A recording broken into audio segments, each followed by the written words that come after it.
In iMovie, you will have three options to create sounds. The first option, if you'd like to narrate your character, is to use the microphone. It is in the center area on the left-hand side. You would touch the microphone, start recording by touching the word record, and you'll see a red bar. Hey, my name is Curly.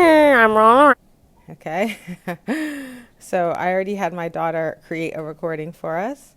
So I'm going to cancel that one and allow you to hear her recording. Hey, my name is Curly. Okay. So with your recording, you can tap it.